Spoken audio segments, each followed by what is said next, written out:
Smart 24, driving business.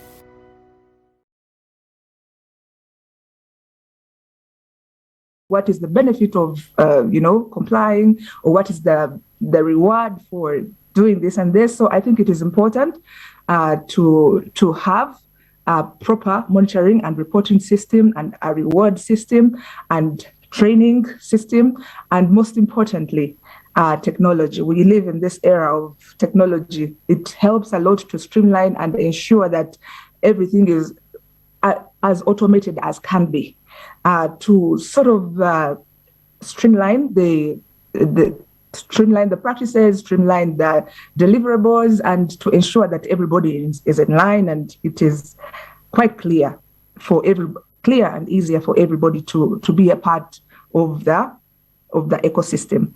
That is what I can think about in harmonizing. But of course, there are some soft skills that are also very important in ensuring that as we carry out, as we ensure that the operations team is efficient or is delivering, the governance practices are also met and at a high standard.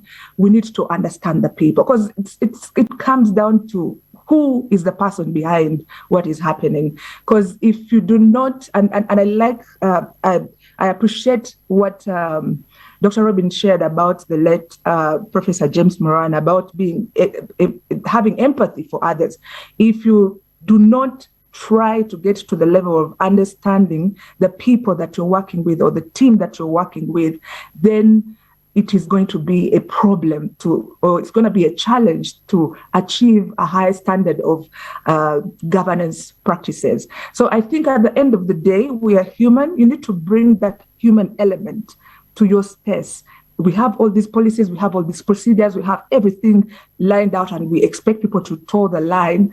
But there are issues beyond what we can see or what we can quantify that can lead to failure or non-success. So it is important that we also get into that space where we can speak. We speak to the person, or we understand the person to the most that we can. I can't say entirely, to the most that we can, so that we can get the best out of them. I've noted in my experience that the more the more you get down to understand people, the more you try and help others. It could be through coaching, it could be through mentoring, it could be through probably sacrificing some of yourself for them to get to the person that they need to be. The rewards are enormous. So for me, I think after having all these things that we can quantify and tangibly inspect or tangibly look at to evaluate, we need to understand and get the people that are fit for the purpose and grow them into the roles. Thank you. I will end it there. Thank you so much, Aida. I am, again, impressed with how you're connecting with Dr. Robin. It's like you guys prepared this together. I like your emphasis on clearly defining roles, boundaries. I mean, even in marriage, you're told to have boundaries. It's healthy for relationships. But also effective monitoring and evaluation. I think coming from a risk expert, that's very important.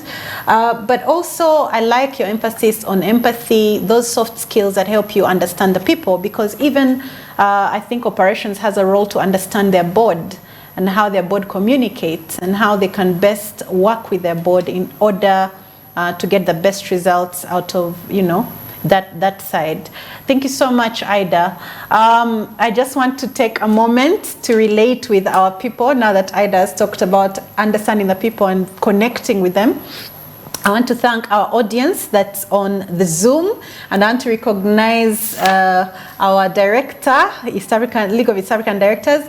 I had recognized the others that were online. I hadn't recognized Mr. Jimmy Serugo. It's very nice to have you online. I'm seeing that people have a lot of questions. If you are on Zoom today, please put your questions in the Q&A, but also know that in the next hour, this hour that we're in right now, we are going into a Q&A session. So please save your question. I know Dr. Maggie Chigozi, you have a question. We're very happy to have you online. We're going to hear from you very soon. I also know that our people on the Twitter Spaces today we're on Twitter Spaces, we're on Zoom, we are on DSTV, thanks to Smart24. And I think that we also have a lot of people that are online. I think online right now on Zoom, we have about 79 participants. Thank you for showing our lead members. Please put your questions either in the Q&A or just put up your hand on the Zoom. You can indicate and request to speak if you're on the space. And if you are on TV, we might just have to, you might want to log in or something, maybe on the Zoom. So moving on, Dr. Robin, I think we've heard about, the importance of boundaries, effective monitoring and evaluation, understanding the people as a board. How do you, just a second, I had my question ready for you. Conflict in operational efficiency and adherence to governance policies, sort of a bit of what Aida was handling. How do you balance this from your experience, especially from the board's perspective? Okay, thank you, Fiona. Dr. Robin. Yes, can you hear me? Okay. I think balancing is quite delicate, of course, but I think, let me give you an example. Sometimes there, maybe from a regulatory point of view, they can require you to do certain activities which will cause this type of a conflict. For instance, they may require you to change your systems or processes to reflect what they think are the overriding issues. And then you may be given a very short time to implement those, and that will create a lot of conflict. So you have to be able to balance it. But I think what's important, particularly from a governance point of view, is that you really have to undertake greater engagements with, for example, regulators and other stakeholders to ensure that you're able to have consistency between governance issues, which basically tend to be longer term issues, and operation issues, which tend to be shorter issues. So that, I think, is very, very important. But also, it's critical that you enhance training for directors, management, as well as staff. Because increasingly, we are living in a world where there is a much faster rate of change, which is going to be impacting both efficiencies as well as governance. And in some cases, you actually have to disrupt yourself before others disrupt you, or you have to try to disrupt others. Now, that is going to create short-term problems, yet you want to ensure that you adhere to your long-term objectives. So you have to be extremely careful, not only in engaging, but also to ensure that directors, management, and staff are up to date in understanding these various issues, and particularly the potential for conflict, which you then have to also look at in the context of a risk framework. But you can also rephrase this question or look at it from a different angle, where you could have short-term objectives, efficiency focusing on short-term profits. Whereas in the long run, you also want to ensure sustainability, and the ESG issues come into play, namely environment, governance, and social. So to to reach a balance in that regard, it will then require that you take these issues or focus on them in developing the strategy for the institution. And it may also require greater engagement with the stakeholders. It may also require that you take the board out maybe on a retreat so that you can have an in-depth understanding of these issues, the conflicts and the risks. And if you don't have that expertise, don't hesitate to go out and seek it outside, because there may be others who have some kind of expertise in some of these areas and who can come in and provide very, very useful information. I always enjoyed having external facilitators because not only do they bring new information, but they bring a different perspective from that within the institution. And that may force you to think out of the box and see issues which you would not have been able to see or to understand if you remain internal within the organization. Let me stop at that point. Thank you. Thank you, Doctor. I think that is very, very clear. The issue of enhancing training for directors and ensuring that you undertake greater stakeholder management. Stakeholder management is very crucial, and I think right now it's a serious key result area for the board. In the past, I think board used to leave that to management, but as you've said, especially highly regulated environments, like I can say the example you've used of regulatory not interference, but those glitches that come from new developments in the regulatory framework that require urgent action from operations, and yet, there's this whole long-term goal that the organization has that might be interfered with. We've had a lot of changes in the insurance environment. I think we saw the new laws that came out. The banking sector has had a lot of changes, especially even in board composition issues. I can imagine the kind of disorganization that might have caused. Then the retirement benefit sector, I think just at the end of last year, launched or had 8 new regulations passed. Just the last quarter of last year saw a lot of industries affected by new regulations. Cause of conflict sometimes when management is trying to implement, sometimes without maybe equipping the board with the information, but as you've said, training is very important.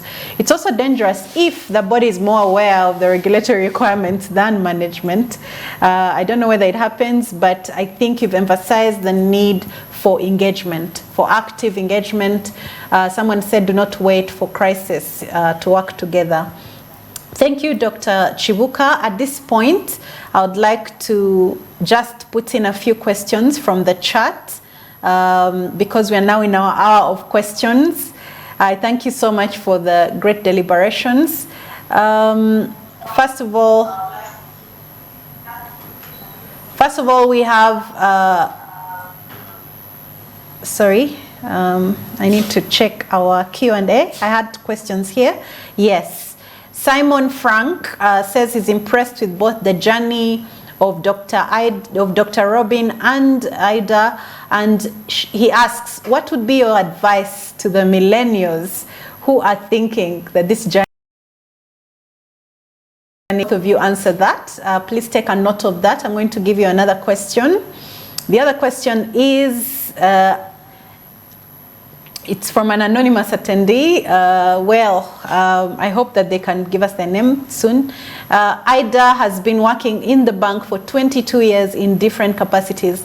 What is your advice to those who wish to go through the same journey as yours?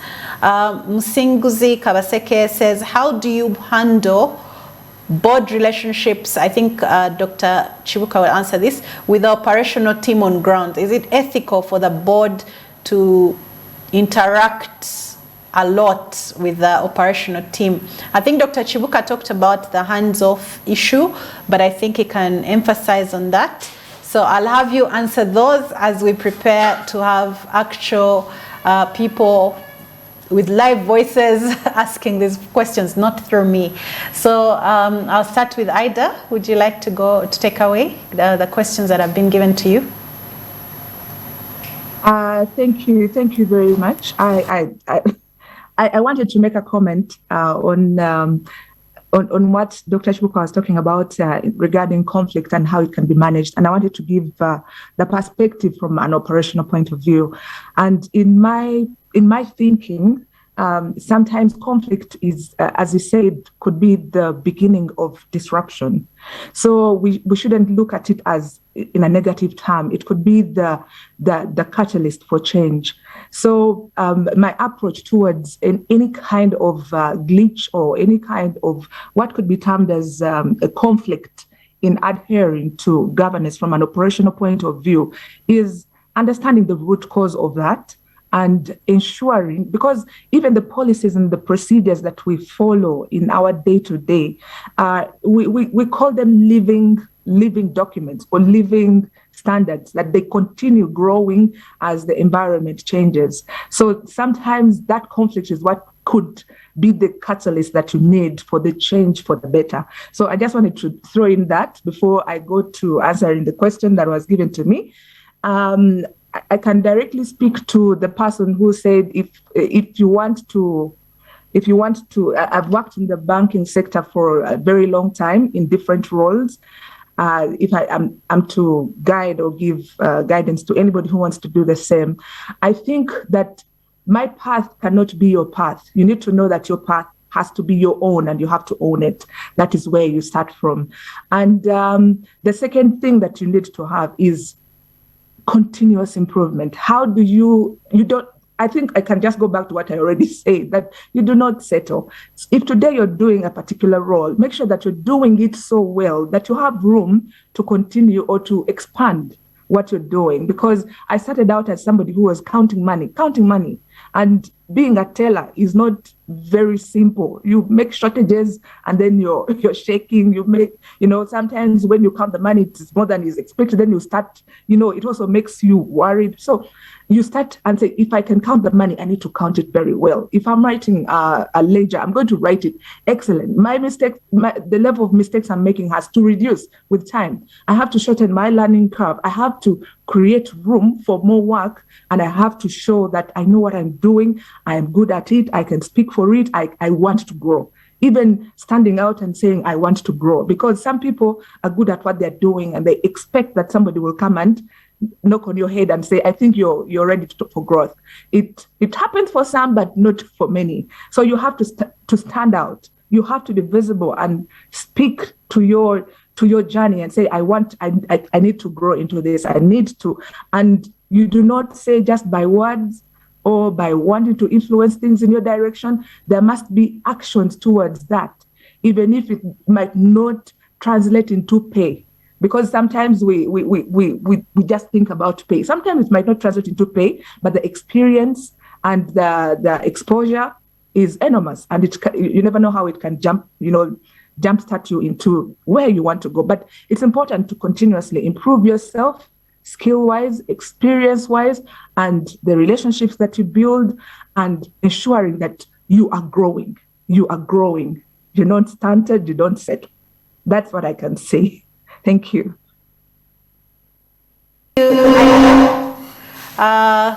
Dr. Kibuuka, would you like to answer some of those questions as we get ready to have Dr. Maggie Chigozie ask her question?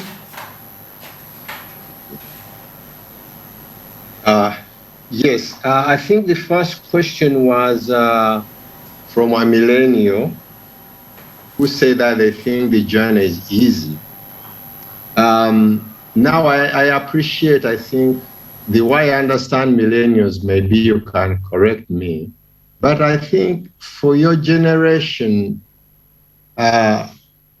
when we have the technological developments, a lot of information and certain activities, you can do them with a click of the mouse. If you want to change vendors or to switch to another provider, you just click the mouse and boom, you go to another provider. Or if you want to get information, you just Google it and get the information. Or you can now use ChatGPT or whatever. Now, in practice, you are going to find that the journey is long and it's very circuitous. You cannot predict. It seems as if you are moving from line A to line to a position B in a straight line. It's never like that. It's quite complicated. It's trying. And I think it's particularly important that you persevere and be, consistent at working at it. You are going to get small increments, but even a small increment is better than nothing, and it will give you the momentum to move forward. Now, why is it very difficult? I spent 32 years in operations, and I've been at governance for the last 12 years.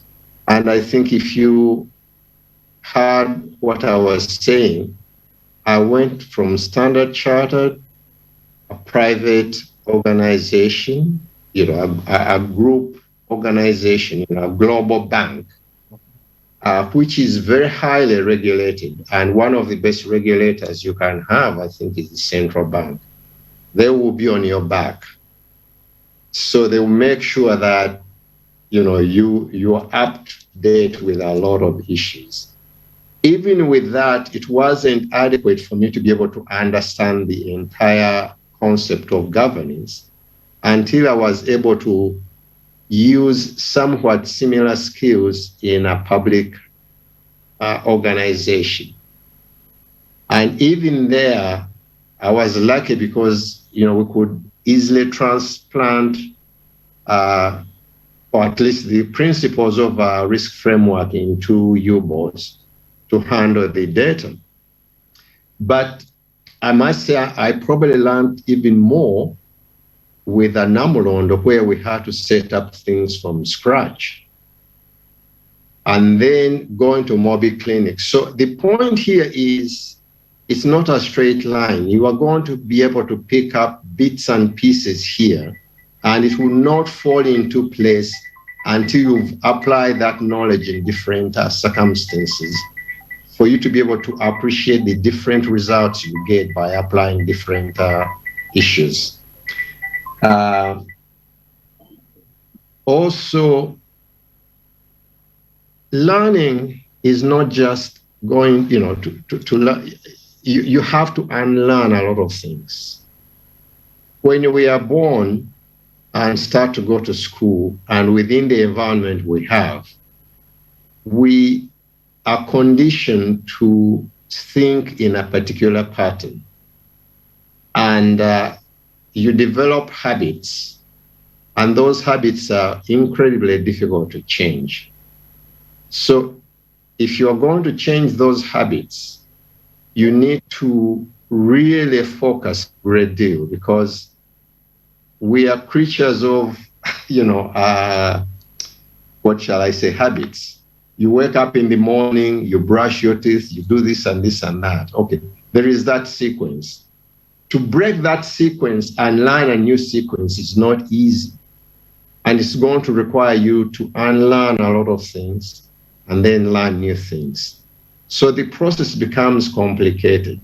And finally, there is a lot of serendipity in the whole process. You are going to, through accidental meeting of people, interacting with people, you'll be able to eventually, sometimes if you are lucky and you work at it, you're able to connect.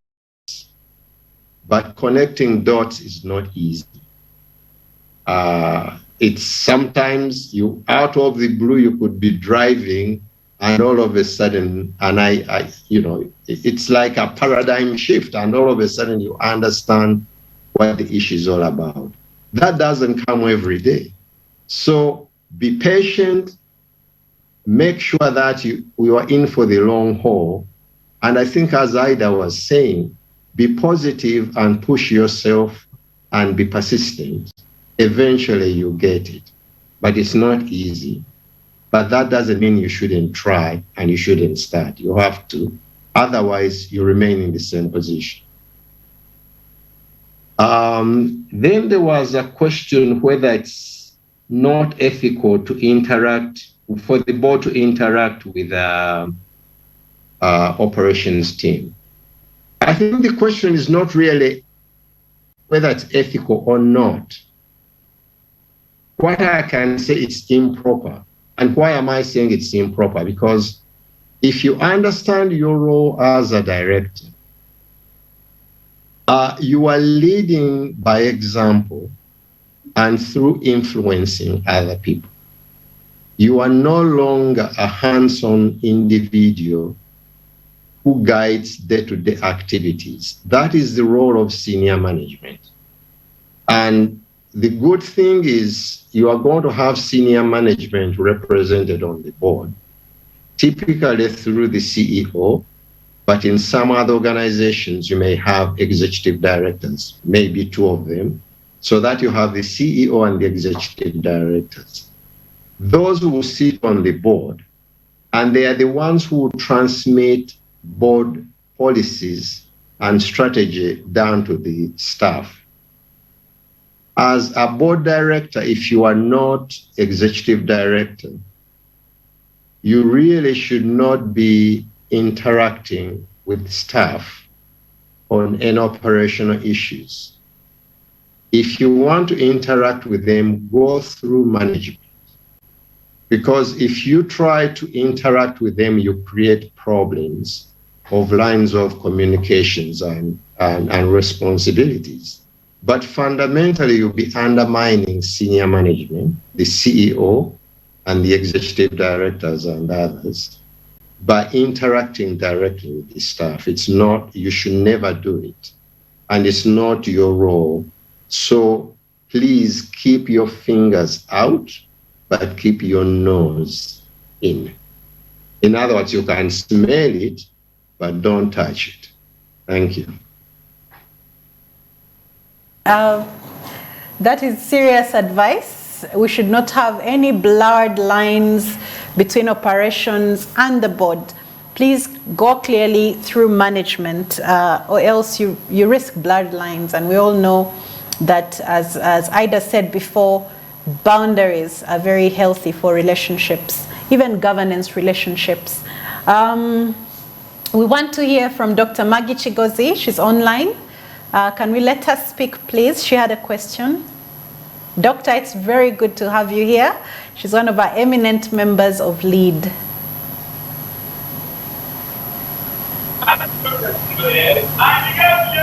Hi, Fiona.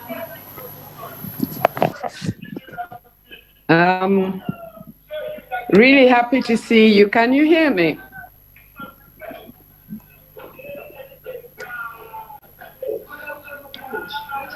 Mute. Hi, Fiona. Can you hear me? Hello, Dr. Maggie. Can you hear me? Yes, we can hear you. Okay, yes. Yes, we can hear you. I was wondering how to do it. You're the one who gives me the authority to unmute. So yes. First of all, I want to start by congratulating you, Fiona, on your new appointment. We looked forward to a lot of fun during these meetings. I want to thank Robin and Aida for sharing. They've shared their stories. I think I can, without the necessary financial background, I am totally different from Robin, from both of them actually. But I've had the opportunity to work in, on a bank board and organizations like Trademark East Africa, where a lot of financing. So for me, it was actually an opportunity to learn from a totally different sector, where the issues of risk are so top of your mind. none of the other boards that I sit on would we be so worried about risk as we are in the sectors that you're discussing today.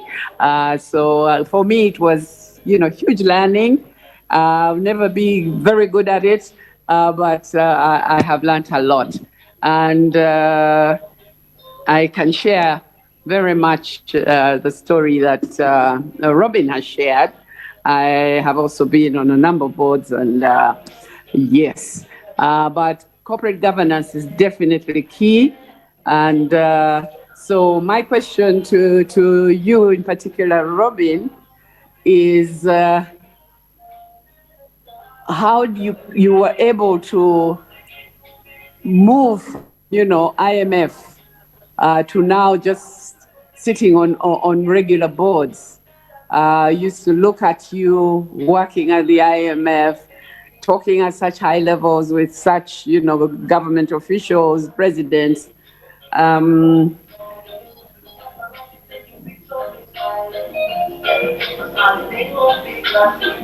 Okay, they're asking me a question here. But so Robin, please share with us how you were able to, rotate and change the way you worked from, IMF, where you were hands-on, you were in charge, to now being chairman of some of the most important boards. Thank you.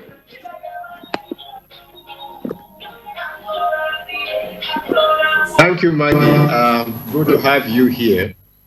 It's very interesting because you are a medical doctor and then you made a foray into the financial sector. For me, I come from the financial sector. Now I'm making forays into the health sector with my work with Mobi Clinic. Anyhow, your question is very pertinent. How did I transition from IMF high-level officials to private and other organizations in Uganda? Let me also point out another issue which was extremely difficult for me. This wasn't, but let me explain another point. The IMF is a public policy institution, and it's not driven by profit motive. So profit was never an issue we discussed the IMF. And I must say, at that time, risk was not quite as articulated as it is in the private sector, particularly the banking sector, as you noted. So for me, that was the most difficult part to transition from a public policy to private or, operational institutions which are operating on a day-to-day basis, but where also profit becomes extremely important as a bottom line. But in terms of dealing with the country officials, senior officials, either the IMF or the World Bank, the transition was very easy. And why do I say that? I think you've heard Aida, myself, and Fiona saying that the higher you go, it's not the technical abilities which matter, it's the soft skills. In other words, it's the emotional intelligence, the way you relate to other people.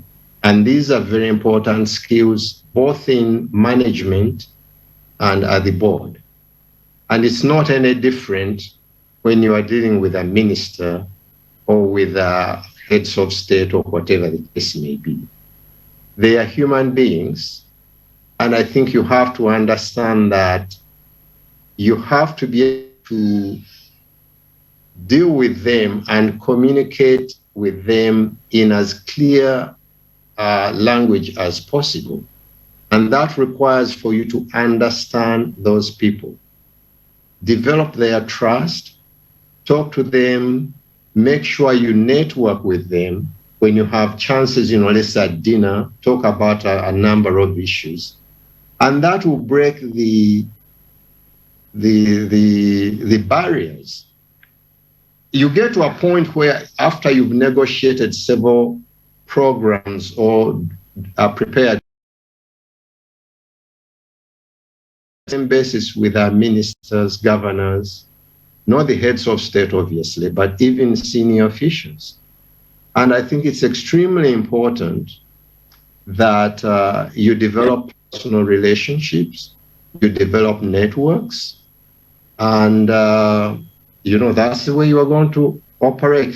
Now, the way you operate with a minister is really the same as operating with a low-level staff in an organization, because you have to show them respect. You have to be able to also deal with them on a personal level. You break down a lot of barriers. And once people trust you, then it becomes very easy for everything else to follow. In this regard, let me give you an example. When in South Africa, they were negotiating during the transition from apartheid to a democratic government under Nelson Mandela, there was an incident where Kibuuka, the former foreign minister in South Africa, and Cyril Ramaphosa went on a retreat somewhere. And while there, they went fishing. And as they were fishing, a hook got stuck in Kibuuka's thumb. Now, Kibuuka was a very, very rabid apartheid believer, strongly, right wing, and he didn't trust any, blacks, and he didn't think they should be able to rule the country. But there was Cyril Ramaphosa, who came to his rescue. He took his thumb and gently guided the hook out of his thumb. From that time on, it was a personal connection, and that cemented a relationship of trust. In other words, Kibuuka was able to trust Ramaphosa, and Ramaphosa was willing to help somebody whom he had considered an enemy before. So through that gesture, it was a personal bonding. So the point I'm making is, in leading the board, in management, wherever you go in the world, it's going to be the people you are dealing with. And it's going to be the soft skills which will help you to deal with those people, no matter who they are. Once they trust you, they will actually let you know about a lot of things. And you can be able to advise them, listen to them. When you are negotiating, the minister will tell you, this is a no-go area. But you can also let him know that that's a no-go area for yourself.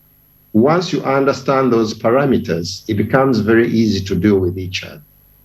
So no matter how high one is in leadership, in fact, the higher you go in leadership, the more you should pay attention to your